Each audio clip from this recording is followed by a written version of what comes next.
Shalom, perkenalkan nama saya Lili Suganda Syihotang, NIM 190111139, Grup E, Semester 3, Prodi PAK, Mata Kuliah PAK Anak-Anak, Dosen Pengampu Ibu Damayanti Nababan, MPDK.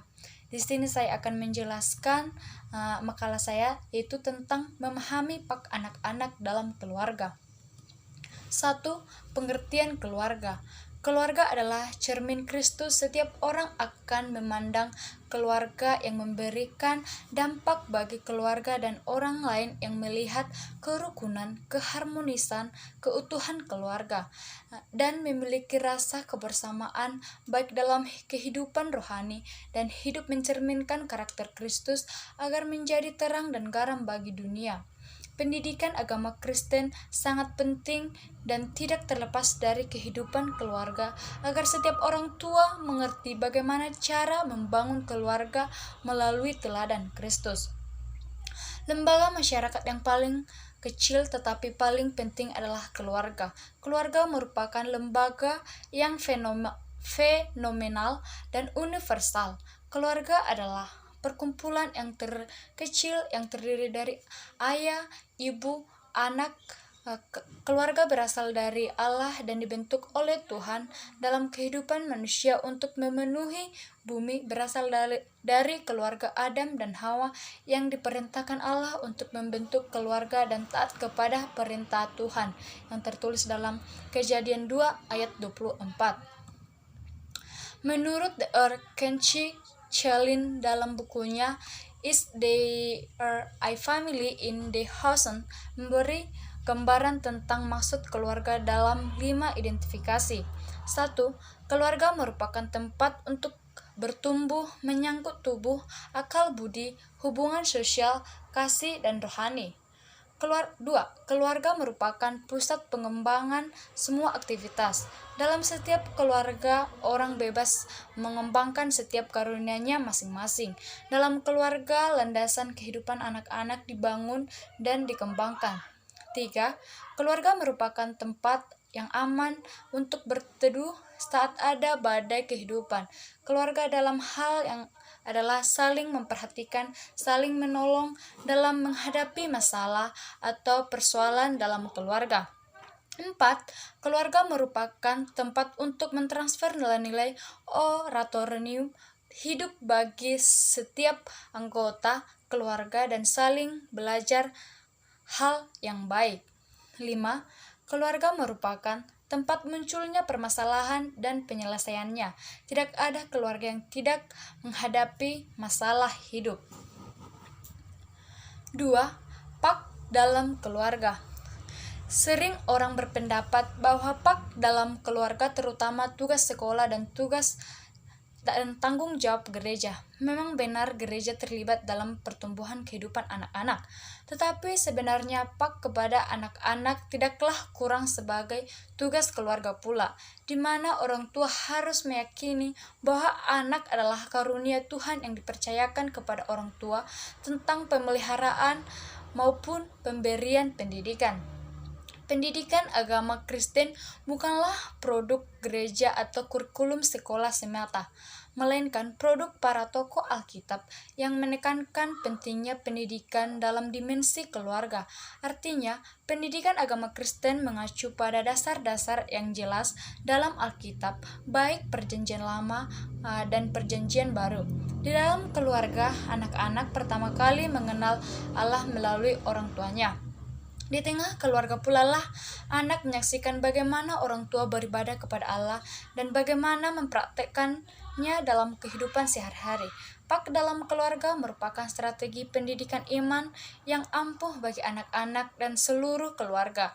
Kegagalan iman seseorang ketika ia sudah dewasa banyak tergantung dari pola iman orang tua yang dilihatnya sejak ia masih kecil di tengah-tengah keluarga.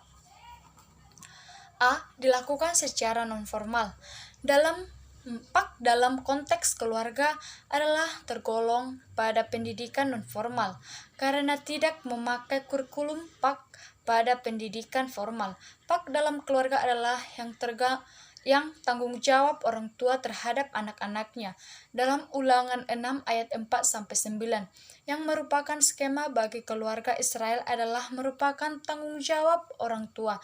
Di tengah keluarga pula lah anak-anak menyaksikan bagaimana orang tuanya beribadah kepada Allah dan bagaimana mempraktekannya dalam kehidupan sehari-hari. B. Pendidikan lewat contoh dan keteladanan.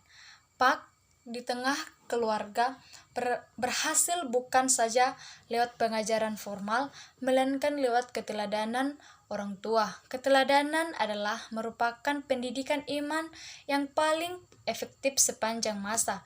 Pengajaran formal di gereja dan di sekolah menjadi gagal karena tidak dilandasi dengan keteladanan. Pak menjadi gagal jika berfokus hanya pada pentransferan pengetahuan agama tanpa keteladanan. C. Melibatkan seluruh kehidupan. Kurikulum Pak dalam keluarga ialah seluruh kehidupan di tengah keluarga dialami dan dihadapi secara bersama-sama. Pengalaman manis dan pahit, sukacita dan duka cita, pergumulan dan tantangan hidup yang dihadapi yang berkaitan dengan iman.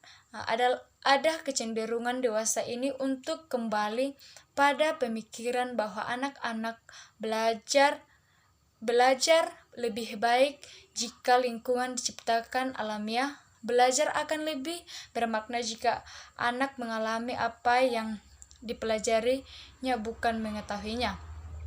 D. Belajar terus-menerus. Pak di tengah keluarga tidak pernah berhenti tetapi berjalan terus-menerus sepanjang hayat di kandung badan. Oleh karena Pak keluarga tidak pernah berhenti, kehidupan itu sendirinya lah yang menjadi kurikulumnya sendiri sesuai pengalaman bersama dengan Tuhan. Keluarga yang didasarkan dengan kasih ialah maka keluarga itu akan menjadi harmonis dan menjadi teladan bagi orang lain. Sering disebut bahwa sekolah imam dalam keluarga adalah sekolah padang gurun, berlangsung dan terus berkeliling dalam berbagai perlahan hidup keluarga. E. Kurikulumnya adalah kehidupan. Tuhan menjadikan bahwa kurikulum iman dalam keluarga ialah seluruh kehidupan mulai dari seseorang lahir hingga meninggal. Lama berjalan banyak yang dilihat, lama hidup banyak yang dirasakan, itulah kurikulum kehidupan. F. Pendidikan lewat ibadah, doa, dan praktek iman. Pendidikan Pak dalam keluarga prakteknya adalah ketika ada persekutuan dalam keluarga dan ada ibadah. Jika kita di tengah-tengah keluarga tidak ada doa, ibadah, dan pembacaan firman, sukarlah seseorang itu dalam keluarga itu menjadi orang yang taat dan mengasihi Tuhan. 3. Peran orang tua dalam keluarga. Tugas orang tua mencakup cara yang didasari, yaitu mula-mula orang tua dipanggil untuk menyatakan kasih Allah kepada anak-anaknya, dan itu dilakukan secara tua melalui teladan pengajaran tuntunan dalam berbagai bentuk ibadah keluarga. Orang tua memiliki kewajiban untuk membesarkan, mendidik, membimbing, dan memenuhi kebutuhan anak dengan dasar yang benar sesuai dengan firman Allah bahwa orang tua harus membawa anak ke dalam tangan Tuhan, memulai pengajaran-pengajaran yang diberikan orang tua. Orang tua harus memberikan contoh atau teladan yang baik bagi anak-anaknya, baik itu melalui sikap dan tindakan orang tua dalam kesehariannya, sehingga dapat menjadi panutan yang baik bagi tumbuh kembang seorang anak dalam sebuah keluarga yang sehat dan harmonis, baik segi jasmani maupun segi spiritual. Memahami pengertian tanggung jawab orang tua sebagai mandataris Allah, maka dia harus berperan dan bertanggung jawab atas pertumbuhan iman anak-anak menuju kedewasaan. A. Cinta dan kasih sayang. Seperti telah diketahui bahwa di dalam hati kedua orang tua secara fitrah akan tumbuh perasaan cinta terhadap anak dan akan tumbuh pula perasaan psikologi lainnya. Salah satunya ialah mempunyai sifat seperti kebapaan dan keibu-ibuan untuk memelihara, mengasihi, menyayangi, dan memperhatikan anak. Orang tua mempunyai tugas yang sama dengan para nabi dan imam, yaitu menyampaikan dan meneruskan berita penting karya keselamatan Allah kepada anak-anak. Ini merupakan tugas yang sangat penting dari orang tua, oleh karena itu Allah memanggil mereka sebagai orang tua. B.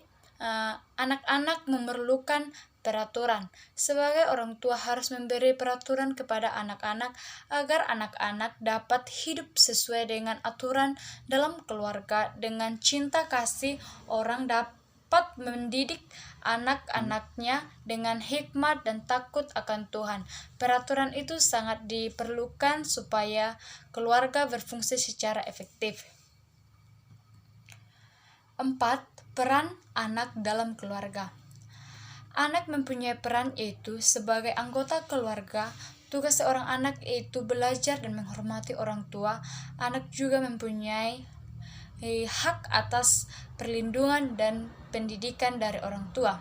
Contohnya, menghormati kedua orang tua, berbakti kepada orang tua. 3. Selalu bersikap sopan dan santun sesama anggota keluarga. 4. Membantu pekerjaan orang tua dengan membereskan rumah. 5. Tidak membebankan orang tua. 6. Tidak membantah nasihat orang tua. 7. Belajar dengan rajin. 8. Selalu mendoakan orang tua. 9. Mematuhi semua yang disuruh oleh orang tua. 10. Menjaga nama keluarga, seperti tertulis dalam kitab Amsal 1 ayat 8 dengan bunyi, "Hai anakku, dengarkanlah didikan ayahmu, dan janganlah menyia-nyiakan ajaran ibumu."